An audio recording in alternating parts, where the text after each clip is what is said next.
अस्सलाम वालेकुम एंड बिस्मिल्लाहिर्रहमानिर्रहीम डियर स्टूडेंट एंड व्यूअर, उम्मीद है आप खैरियत से होंगे। आज का टॉपिक है हमारा सिड्रोब्लास्टिक एनीमिया।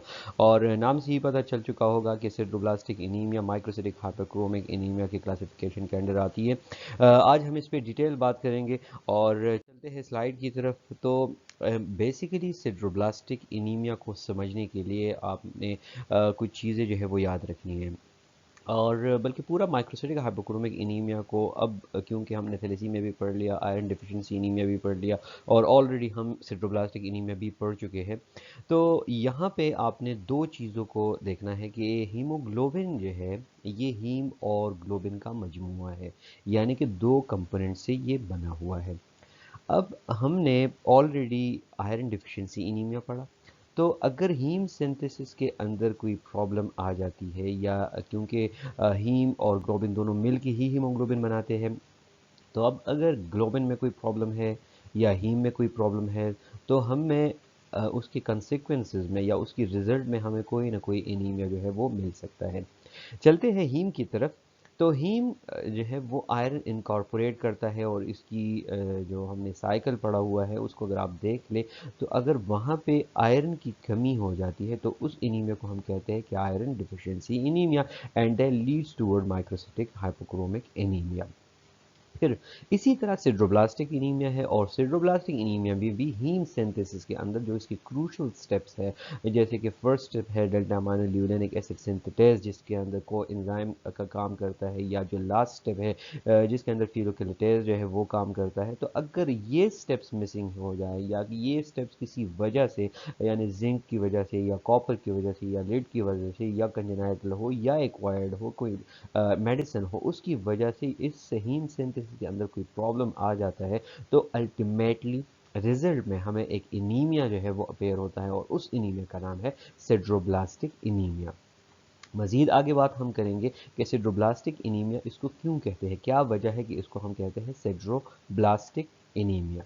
इसी तरह अगर ग्लोबिन चेन की तरफ से लेके चले जाए हम इसको, तो ऑलरेडी हमें ये भी पता था कि ग्लोबिन जो है वो 2 अल्फ़ा और 2 बीटा से बना हुआ होता है। तो अगर अल्फ़ा चेन की डिफिशिएंसी हो जाती है या अल्फ़ा चेन की कोई कमी आ जाती है या अल्फ़ा चेन में कोई म्यूटेशन, कोई डिलीशन आ जाती है, तो अल्टीमेटली हमें अल्फ़ा एनीमिया, ये जो कि कोई ख़ास टर्म नहीं है, लेकिन इस वर्ड को हम क्या मॉडिफाइड करेंगे और इसके लिए वर्ड जो यूज़ होता है, जो डिजीज़ का नाम है, उसको हम कहेंगे थैलेसीमिया। तो अल्फ़ा थैलेसीमिया बन गया। इसी तरह जो बीटा ग्लोबिन चेन थी उसकी डिफिशिएंसी हो जाती है, पार्शियल सेपरेशन हो जाती है या कंप्लीट डिलीशन हो जाती है, तो वो हमें एक एनीमिया देता है और उस एनीमिया को हम कहते हैं बीटा थैलेसीमिया। तो इसी तरह हीम और ग्लोबिन ये बड़ी इंपॉर्टेंट है और इन दोनों मिल के हीमोग्लोबिन बनाते हैं, और इसमें अगर डिफेक्ट आ जाए तो हमें जो नज़र आ रहे हैं एनीमिया, वो एनीमिया हमें जो है वो मिल सकते हैं। अब सिड्रोब्लास्टिक एनीमिया क्या है?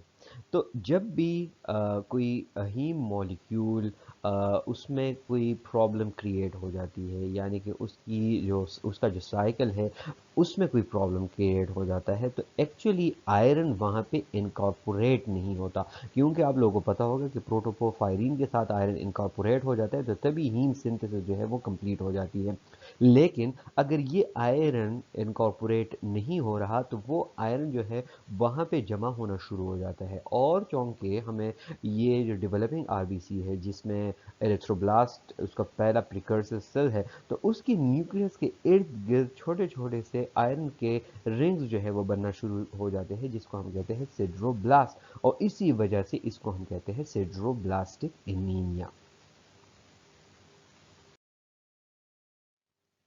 अच्छा, अब ये जो ग्रेन्यूल्स जो इर्द गिर्द बन जाते हैं एरिथ्रोब्लास्ट के इर्द गिर्द, तो ये ज़्यादा ग्रेन्यूल्स होते हैं, 5 से ज़्यादा होते हैं ये। और ये ग्रेन्यूल्स बेसिकली हेमोसिड्रिन के होते हैं। Bone marrow have plenty of granules, abnormally होते हैं, लार्ज रहते हैं। रिंग इनकी एक शक्ल रहती है कि, या इनका जो पैटर्न होता है वो रिंग की तरह होता है कि जितना न्यूक्लियस होगा इसके इर्द गिर्द ये कॉन्टेन रहेंगे, और इसी सेल को हम जो है वो रिंग सिड्रोब्लास्ट कहते हैं।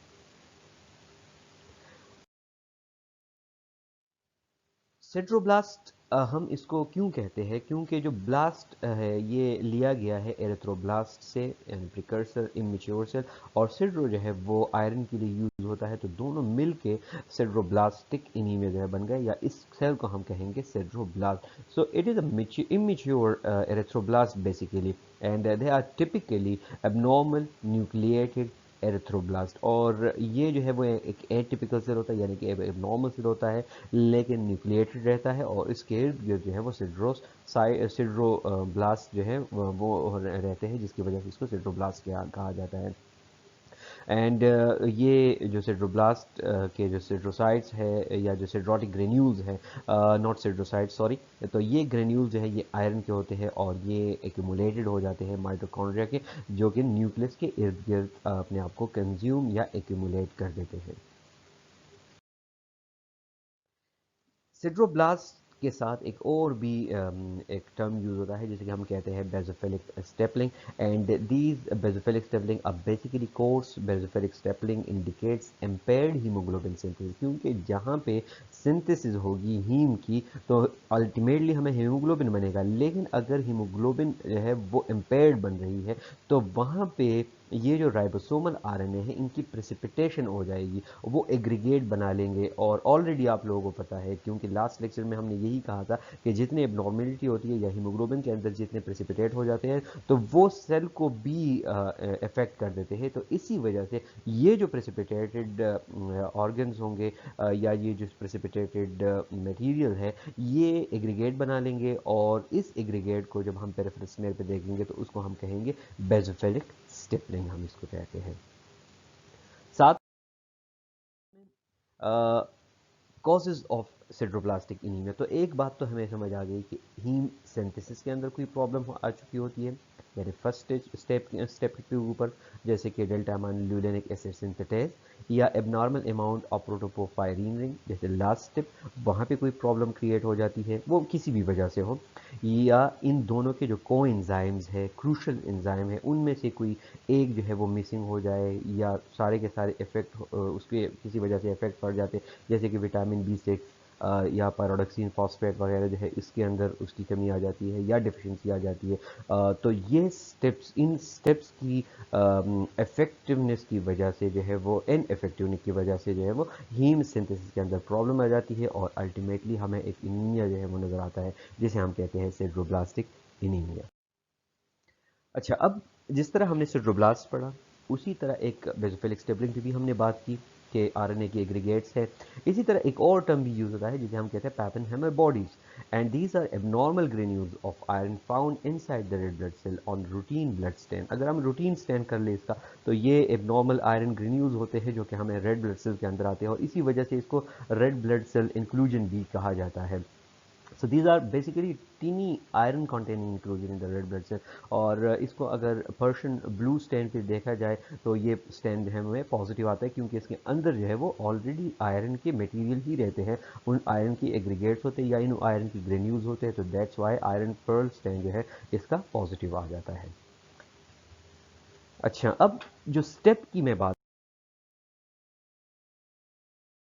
कर रहा था, तो ये बेसिकली ये हीम सिंथेसिस यहाँ पे होती है, यहाँ से स्टार्ट होती है। सब्सनाइल को इंजाइम और ग्लाइसिन मिल के जब एक दूसरे के साथ कंबाइन होंगे, डेल्टा अमाइनो ल्यूलेनिक एसिड सिंथेटेज और पायरोडॉक्सिल फॉस्फेट जिसे विटामिन B6 कहा जाता है, तो अल्टीमेटली हमें आएगा डेल्टा अमाइनो ल्यूलेनिक एसिड, यानी कि अमाइनो ल्यूलेनिक एसिड बना लेगा।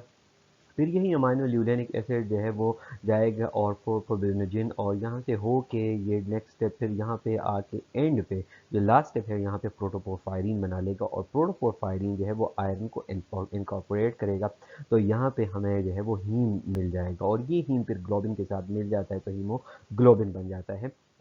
तो यहाँ पे अगर ये एंजाइम नहीं है, ये एंजाइम नहीं है, या ये वाला एंजाइम नहीं है, तो फिर हमें हीम सिंथेसिस के अंदर जो है वो प्रॉब्लम आ सकती है, और जब भी हीम सिंथेसिस के अंदर प्रॉब्लम आएगी तो आयरन की एक्यूमुलेशन ज़्यादा हो जाएगी। जब आयरन की एक्यूमुलेशन ज़्यादा हो जाएगी तो आयरन जहाँ पे चाहेगा रेड ब्लड सेल के अंदर आएगा, तो पैपेनहाइमर बॉडीज कहेंगे हम उसको। अगर उसके आरएनए के प्रेसिपिटेट आ जाएंगे तो हम उसको बेसोफिलिक स्टेपलिंग कहेंगे। और अगर पहली ही एरिथ्रोब्लास्ट के में अंदर जो है वो रेड ब्लड सेल जब वो बन रहा होता है एरिथ्रोब्लास्टिक स्टेज में, जो कि प्रिकर्सर सेल है, वहाँ अगर न्यूक्लियस के इर्द गिर्द उसने बैठना शुरू कर दिया, जमा होना शुरू हो गए, तो फिर वहाँ पे हम उसको सिड्रोब्लास्ट कहेंगे। अच्छा,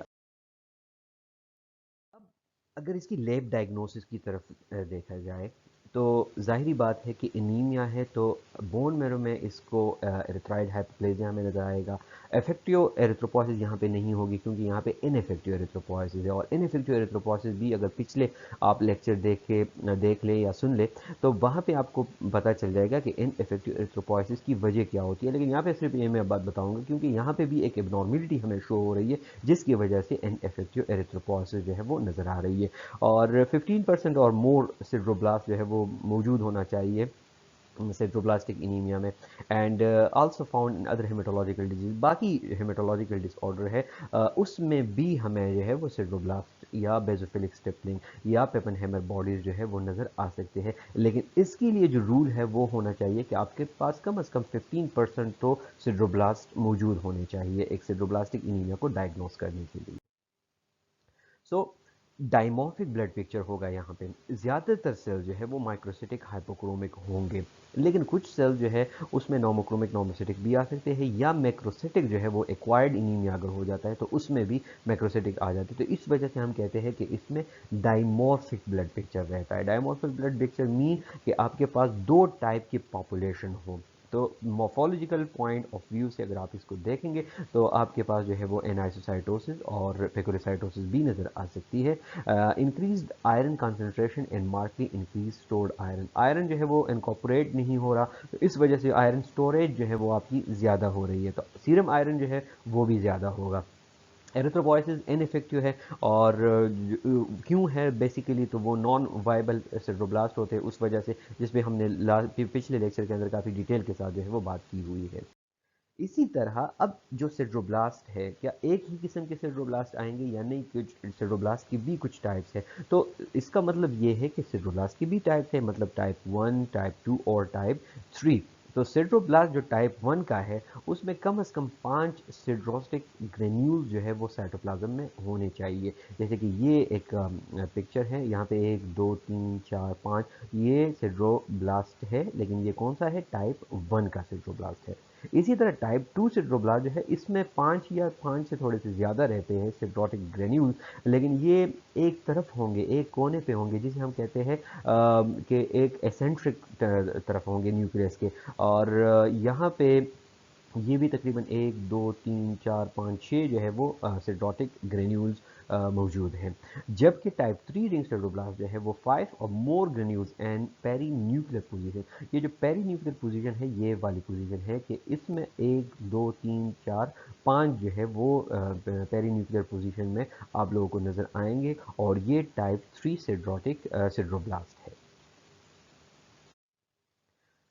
और लेबॉर्ट्री फाइंडिंग में जब हम इसकी सीबीसी कर लेते हैं, तो ज़ाहिरी बात है कि एनीमिया होगा इसका फर्स्ट जो है वो क्या होगा, एचबी इसकी लो होगी। एचबी जब लो होगी तो आप सोचना शुरू कर देंगे कि ये कौन सा एनीमिया है। तो उसके लिए आप उसमें देखेंगे कि आया इसकी एमसीवी एमसीएच और एमसीएच कैसी है। तो एमसीवी एमसीएच जो है वो रिड्यूस होंगे, इट्स मीन कि ये फॉल हो रहा है माइक्रोसिटिक हाइपोक्रोमिक इनीमिया में। जब माइक्रोसिटिक हाइपोक्रोमिक इनीमिया में फॉल हुआ, तो उसके बाद आप स्लाइड के लिए जाएंगे, पेरिफेरल स्मेयर बनाएंगे।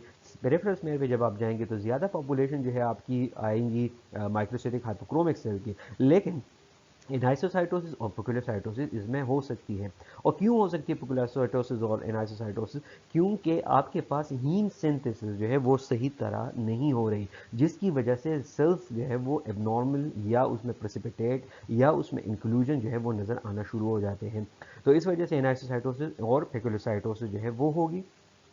साथ में जो microcytic hypochromic cell mixed with normochromic normocytic cells, few red blood cell में शो बेसोफिलिक स्टेपलिंग, इस पर भी हम बात कर चुके हैं कि बेसोफिलिक स्टेपलिंग बेसिकली होते क्या है और क्यों नज़र आते हैं। Occasional nucleated red blood cell में भी फाउंड, अगर बहुत ज़्यादा सीवियर कंडीशन है तो कुछ केसेस के अंदर आपको न्यूक्लिएटेड रेड ब्लड सेल जो है वो नज़र आ सकते हैं। न्यूक्लिएटेड रेड ब्लड सेल वो होते हैं कि जिसमें जैसे कि आर्थोक्रोमेटोफिलिक पे एक न्यूक्लियस को एक्सट्रूड होना चाहिए, लेकिन वो एक्सट्रूड नहीं होता, वो उसी सेल के साथ जो है वो चला जाता है, ऑलरेडी उसमें हीमोग्लोबिन जो है वो भी नज़र आना शुरू हो जाता है। तो उस वक्त हम उसको कहते हैं कि ये न्यूक्लिएटेड आरबीसी है। फिर उसके साथ WBC और प्लेटलेट जो है वो नॉर्मल होंगे, उस पर कोई भी फ़र्क नहीं पड़ेगा। तो एरिथ्रोपोइसिस जो है वो एबनॉर्मलिटी शो कर रही है, इनइफेक्टिव एरिथ्रोपोइसिस हो रही है और उसकी वजह से ये पूरी डिस्टर्बेंस बन रही है। तो उसमें जो जितना हमने ऊपर डिस्कस कर लिया वो सारी चीज़ें आएंगे, जबकि ल्यूकोपोइसिस नॉर्मल है, साथ में थ्रोम्बोपोइसिस जो है वो नॉर्मल है। ल्यूकोपीनिया एंड थ्रोम्बोसाइटोपिनिया में भी डेवलप ड्यू टू हाइपरस्प्लेनिज्म। लेकिन अगर सिचुएशन जो है वो क्राइसिस पे चली जाती है और स्प्लीनोमेगाली हो जाती है, तो उस वक्त जो है वो ल्यूकोपीनिया और थ्रोम्बोसाइटोपिनिया जो है वो हो सकता है। रेटिकुलोसाइट काउंट जो है वो तकरीबन नॉर्मल रहता है 0.2 से 1% तक। इसी तरह बोन मैरो हाइपरसेलुलर होगा, एरिथ्रॉइड हाइपोप्लेजिया होगा लेकिन इनइफेक्टिव होगा। Bone marrow show एरिथ्रॉइड hypoplasia with maturation arrest, और द रिएक्शन में भी नॉर्मोब्लास्ट और माइक्रो नॉर्मोब्लास्ट आ सकते हैं ये नज़र। आयरन जो है वो moderate to marked increase in bone marrow iron. इसी तरह रिंग सिडरोब्लास्ट विद पार्शियल और complete paranuclear ring of iron granules are characteristically present. इस पे हम पिछले स्लाइड्स के अंदर बात कर चुके हैं, लेकिन यहाँ पे हम सिर्फ समराइज़ कर रहे हैं कि लेट सपोज, क्योंकि ऑलरेडी ये जो वीडियोस हैं वो हम स्टूडेंट्स के लिए बना रहे हैं, तो एग्जाम के अंदर ये चीज़ें जो है वो आ सकती है कि write down the lab diagnosis of सिड्रोब्लास्टिक anaemia, या आपको ये भी आ सकता है कि बोन मैरो में कौन कौन सी चीज़ें जो है वो सिड्रोब्लास्टिक इनीमिया के अंदर आ सकती है, या ये भी आ सकता है कि आयरन डिफिशिएंसी इनीमिया को, सिड्रोब्लास्टिक इनीमिया को और इसी तरह थैलेसीमिया के बोन मैरो में क्या क्या फ़र्क आ सकता है। तो सिर्फ उस वजह से जो है वो इसको एक सीरियल में लिखा गया है। और अदर फाइंडिंग में सीरम फेरेटीन, सीरम आयरन और ट्रांसफेरेंस सेचुरेशन जो है वो इंक्रीज़ होगी। तो ल्यूकोसाइट और प्लेटलेट जो है वो बिल्कुल नॉर्मल रहेंगे। An excess of 40% of the developing erythrocytes are ring sideroblast, तकरीबन 40% जो है वो रिंग सिड्रोब्लास्ट रहेंगे। बाकी सिड्रोब्लास्ट की जो एग्जैक्ट काउंट होगी वो मोर देन 15% रहेगी। Iron, serum iron percentage situation और फेरेटीन जो है वो इंक्रीज होंगे। TIBC जो है वो नॉर्मल होगी क्योंकि टोटल आयरन बाइंडिंग कैपेसिटी है ये, तो या तो ये नॉर्मल रहती है, या अगर आयरन ओवरलोड है तो फिर उसमें डिक्रीज हो जाती है क्योंकि आयरन आयरन बाइंडिंग कैपेसिटी जो है वो कम रहती है। और स्टेनेबल मैरो जो जितनी होगी हमारे पास तो वो हेमोसिड्रिन रहेगी, और वो हेमोसिड्रिन जो है वो इंक्रीज होती है। तो ये था आज का टॉपिक। इंशाल्लाह नेक्स्ट में हम देखेंगे कि जितने हमारे पास माइक्रोसिटिक हाइपोक्रोमिक एनीमिया थी उनकी डिफरेंशियल डायग्नोसिस भी एक लेक्चर जो है वो बनाया जाए। सो तब तक के लिए thank you very much. Videos जो है उसको देखते रहिए। अल्लाह हाफिज़।